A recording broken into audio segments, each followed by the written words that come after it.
बोला बोला विंध्याचल वाली भगवती की।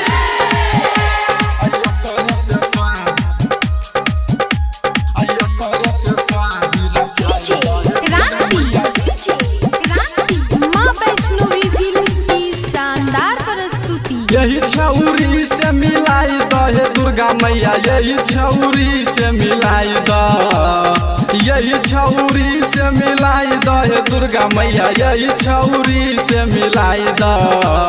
एकर से शादी रचाई दहे दुर्गा मैया, एकर तू कनिया बनाई द। एकर से शादी रचाई दहे दुर्गा मैया, एकर तू कनिया बनाई द। एही छौरा से मिला दहे दुर्गा मैया, एही छौरा से मिला द। एकरे से शादी रचा दहे दुर्गा मैया, एकरे दुल्हन बना द। एही छौरा से मिला दहे दुर्गा मैया, एकरे से शादी रचा द।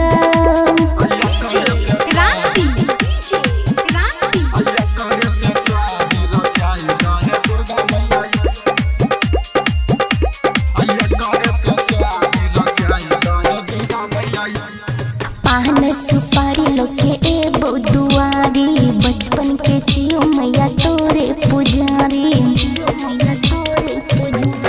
हाँ हाँ, पान सुपारी लगे ये बहुदुआरी, बचपन से छियो मैया तोरे पुजारी।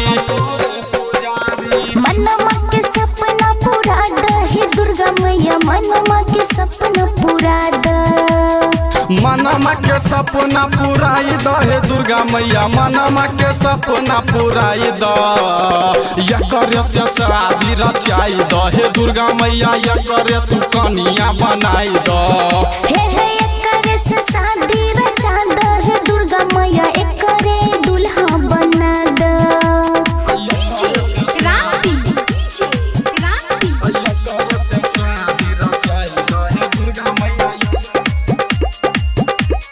माँ वैष्णवी फिल्म्स की शानदार प्रस्तुति।